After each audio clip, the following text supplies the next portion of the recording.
Good afternoon, good afternoon, good afternoon, everyone. Welcome to another episode of Spilling Tea. I'm your host, Tiffany Daniels, and here in this other chair that you can't see is the Brahma cat.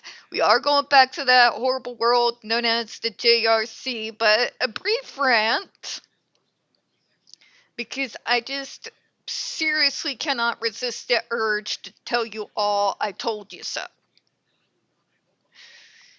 And then we'll do the disclaimers, we'll get the trigger warnings out of the way. You all know how it goes and how we operate. So, political rant. When I say I told you all, I told you all. In regards to the Republicans somehow, out of nowhere, becoming the anti-war party. If you've been watching the news and seen what's been going on lately, there's only one of two conclusions you can draw from it.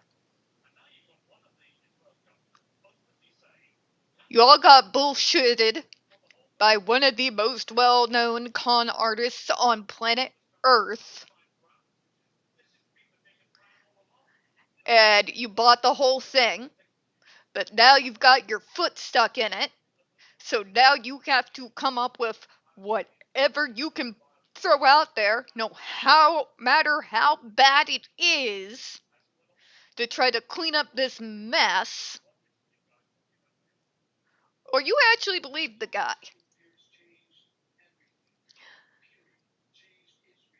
I knew better. I knew better because the main leaders within the GOP are the same leaders that have been there literally since the W administration. And their opinions have not changed. Okay? You really think that these people converted all one day and decided war was bad after, pretty much making their whole political careers off of conflict? Did you all really believe that that happened? This is why I tell you, what you see on C-SPAN, what you see on the news, hell, even what you see on Piers Morgan is nothing more than theater. Okay? Case in point, if you were watching some of the clips from the Jimmy Carter funeral the other day, where people became so shocked to see Trump and Obama talking, like not knowing what's going on, I knew exactly what was going on. I know this because I've been wheeling and dealing with these folks, both large scale and small scale, for damn near almost 20 years now. Okay? Everything you see on TV, yes, even the debates, is nothing more than theater. These folks don't change. Okay? They really don't. Now, in regards to, we're gonna go to Greenland and to Canada. That did actually catch me off guard and put me. I came down with a very serious case of what the actual fuck. Because though I expect them to still be neocons, that was not exactly where I was expecting them to go. Neocons do tend to focus their ever going non-stop proxy wars, usually in the Middle East. But I did expect something. I'd still expect something. When I tell you folks that these people do not care about me or you, when I tell you that they are all in it, regardless of what sides they say that they're on, for money and power, that is because I know this from firsthand basis. As my mom used to tell me many times, I'm not telling you all these things for my health. I'm telling you these things because I have seen it with my own eyeballs over and over and over again. That's why I tell you, the only way to get anything political that's progressive and good for us disabled folk in any way, shape, form, or capacity is when I've got leverage to hold over their heads or when they owe me political favors. It's not nice. It's dirty. It's selfish. These people are self serving, narcissistic pieces of shit. And yes, I really do mean every single last one of them. Not a single one actually cares about me and you. And when they accidentally say something that makes it look that way, it's usually an accident.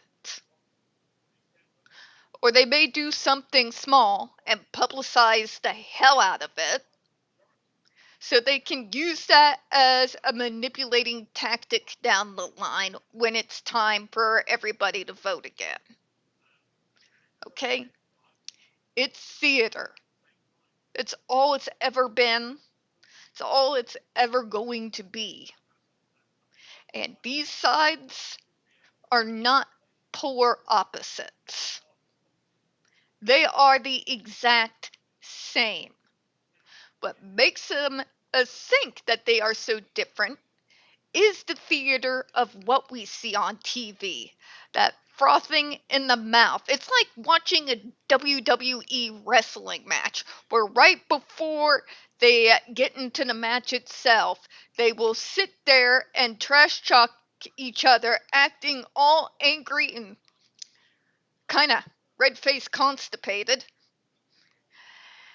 while calmly handing each other the microphone to talk more smack. The only difference is that WWE's just a little bit more transparent about it. So, folks, don't be shocked. Don't be shocked. It is what it is. I don't like saying these things. There were years and years ago where I was the idealist. But when I got thrown into politics, practically against my will, I never, ever in all of my life expected to see any of that coming or become who I have become over the years. Why I learned to do things the way that I do them. And why no matter how dirty I felt or how bad it made me feel about myself to interact in the way that I did, I'm not sorry about it, and I will sleep like a baby every single night because at the very least I've made somebody who's one of my own's life a little less like hell. Alright, now to the disclaimers. If you're unfamiliar with the Stop the Shocks campaign or the campaign against troubled teen industry, you know the drill. You'll find all the pertinent links right there in the description box. Take note of the article written by Neuroclastic, the one where they interviewed over 800 ABA in regards to the JRC's bizarre behavioral modification program. Remember, that one article got so underneath the JRC skin that this entity that has access to unlimited funds decided to try to threaten and manipulate a very tiny and very new small non-for-profit called Neuroclastic. Please read the article. Share it around if you would like to help. We do also have a link to the GoFundMe in there. Even if it's 25 cents, 10 cents, a penny, anything helps when you're in this game, folks. Believe me, it does. Okay? So If you could help at all, I know Neuroclastic would very deeply appreciate it. All right, folks, now for our trigger warnings. When we discuss places like the Judge Rotenberg Educational Center or Agape Boarding School for Boys, you are going to hear vivid descriptions of and catch clips or surveillance footage of people with mental health issues and disabled people being tortured and abused. If you got young children present, please utilize your headphones. Also, speaking of, this channel is marked not for kids for a reason. We very obviously use profanity and speak on dark subjects. If your child is 16 and younger and watching this, parental supervision is very much advised. Now, we are going back here to poor 55-year-old EL in the JRC's piss poor attempt at character assassination. I still, yes, even today, cannot wrap my brain around how these people are getting away with keeping someone that age in a program that is supposed to have a strict general age range where they begin to transfer the students into adult services. Because regardless of how quote unquote severe you are considered, when you hit a certain age bracket, you are supposed to be transitioned on to adult services. Because no matter what the disabilities is, those needs change, behaviors change, a lot of things change that a school program like this will not be equipped to be able to handle at all. At all. I'm going to try to put it out of my mind though so we can go ahead and at least take on the first sentence of the next paragraph here. So, prior to admission to JRC, EL received the treatment at a number of day programs, residential programs, hospitals, and psychiatric units. I'm going to address the elephant in the room for the gazillionth time, and I'm getting really, really, really damn tired of asking it. Before arrival to the JRC, before admission to any day programs, residential programs, hospitals, or psychiatric units. Was there at any point in time before this poor person was put into the service system where a proper, full functional behavioral assessment was conducted? Yes or no? Now, before you tell me, but Tiff, he's been in the service system so long. Okay, the full functional behavioral assessment may not be around as long as a lot of these things, but I can tell you that at least from around 80s era, which be about around time he would have been entering into the JRC, who was known at the time as the BRI, before they used shock, and that was when they were pinching people until they bled and weren't leaving a single piece of skin unbruised. If you don't believe me, again, description box, there are several ER reports that back up in regards to the era before the GED came into fruition there. But yes, granted, the 80s were the primary time period where the full functional behavioral assessment was first being really introduced. Well, it had already been introduced late 70s. This was the era where it was becoming more prevalent. Granted, it's not quite as all-encompassing as it is now. It has evolved. However, they did have at least a basic one going at the time, where they could at least start digging a little bit underneath the surface, right? They did so because That is the general time period where they were understanding that what they were doing wasn't working. There was mass protest throughout the entirety of the 70s, starting in the late 60s against institutionalization. A massive movement going on at that time. So they began to develop this to help in regards to at least coming up with a type of assessment that would be able to get to the kind of information in regards to the consumer that would be important in helping folks decide what would be the best type of program or treatment plan for this person. Okay? That's what all kept it off there. Okay? So, I'll ask it again, because that's about around within this time period that I'm talking about here. Was there any form, yes, even of the early ones, of a full functional behavioral assessment that was carried out to collect pertinent information to help better make an informed decision regards to residential or otherwise treatment programs before he got shoved into the service system? Yes or no? Because if the answer is no, you cannot then use the defense of we've tried everything.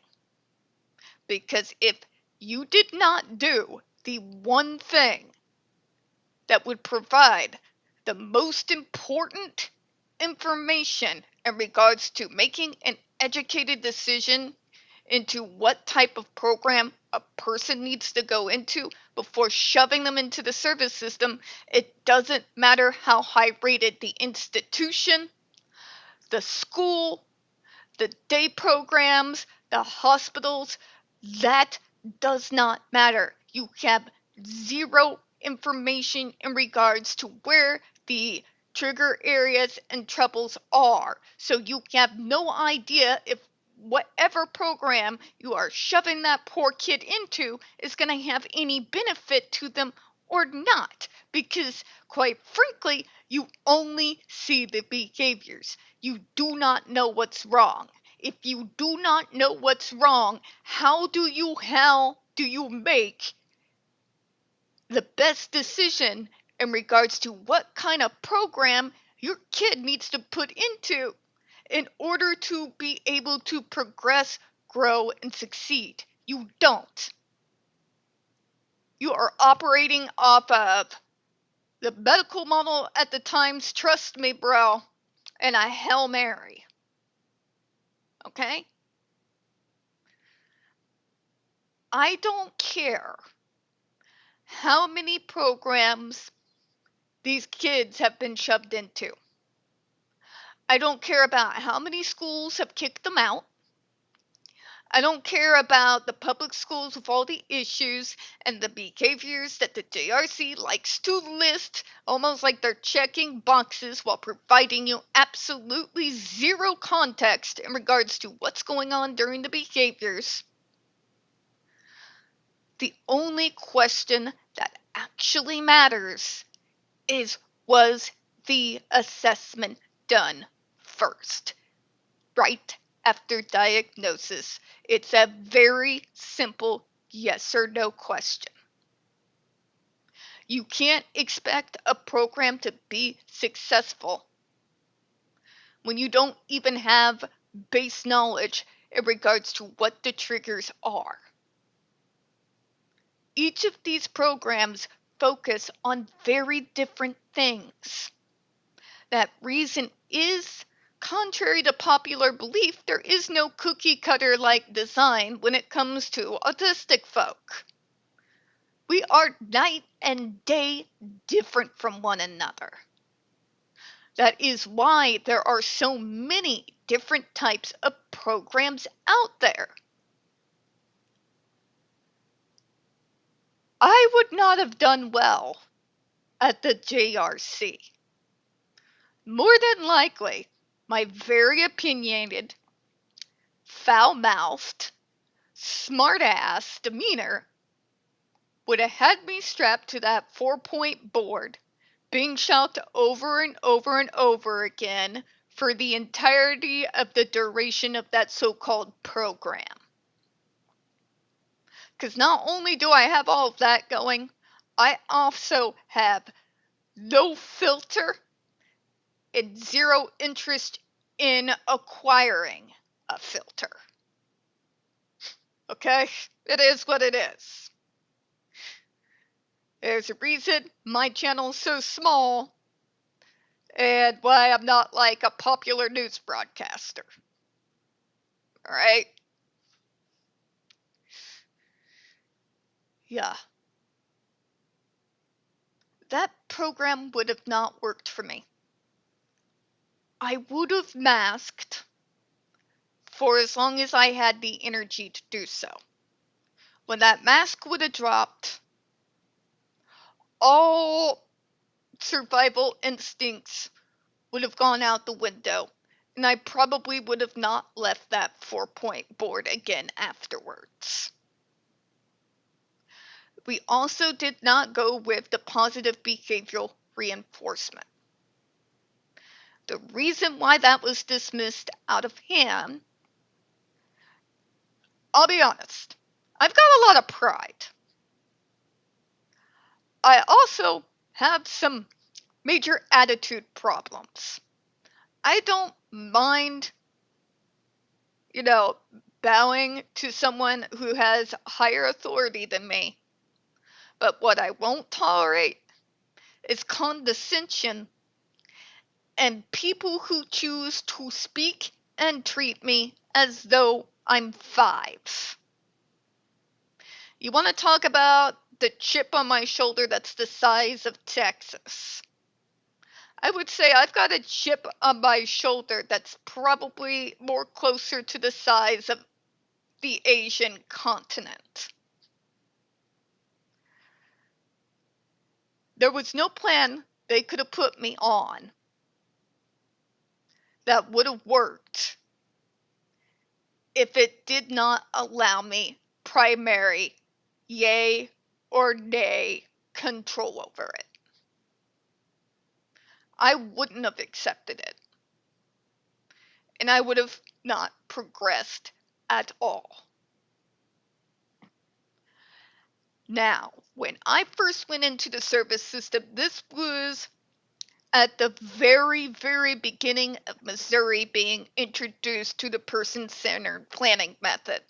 So I was one of the very first consumers that was put on that program, which is why I find it really cool in regards to the trajectory of my life that afterwards, being one of the token people that was first tried out on to see how it worked with people who were kind of a bit more like myself, that I was one of the key people that they chose to help really mainline it out here as one of the primary programs for people like me.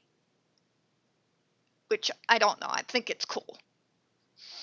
Left field, I know, left field, but I think it's cool. Okay? That's the importance of the full functional behavioral assessment being done. Because autism programs are not all the same. They can't be. Because we're not all the same. Even when you talk just tabletop issues that we all share, how we share them is vastly different. All of us have sensory issues. What those sensory issues are and how we interact with them are, again, night and day different. Okay? So again, full functional behavioral assessment done before the person is put into the service system. Yes or no? No, the fact that it was the 80s when EL was being put into the JRC does not excuse them from this, because yes, there was at that time a form of the full functional behavioral assessment that they were using starting mid to late 80s. Okay? I know this because I know the history of the office out here. I am a nerd, and information in regards to history of anything sticks in my head like a sponge. The short-term memory of a goldfish, a long-term memory of a turtle. I don't know what to tell you on that one. But you get my point, right? You can't use that and say we tried everything, because you haven't tried everything constructively. You have not tried everything efficiently, because all you're doing is blindly throwing kids into programs that you have no idea is going to be able to help them or not, because you don't even know where the triggers are or whether the program you're sending them to are equipped to address them properly. That is the point. That's the point. Alright, now obviously, like last time, I'm doing a whole video on a sentence. Why am I not surprised? And I do got some chores I need to get done for the night before I get my very cracktastic 3-cheese ziti eaten up and like binge the History Hit channel on YouTube. Best $7.99 a month I spend. Good God. Granted, as you all know, being a documentary junkie, I'm never fully satiated. I gotta keep having those documentaries coming in, but, you know. Alright, let's close out. We don't get very many views on this channel. The few we do get do tend to get removed from time to time. Please don't forget to hit the like button, hit subscribe. Please don't forget to hit the comments. I appreciate your time. As always, folks, we here at Spilling Tea hope you have a good one. And unless we have an ice storm that appears out of nowhere, which it's Missouri, it's possible, I'll see you all tomorrow. Bye-bye, everyone.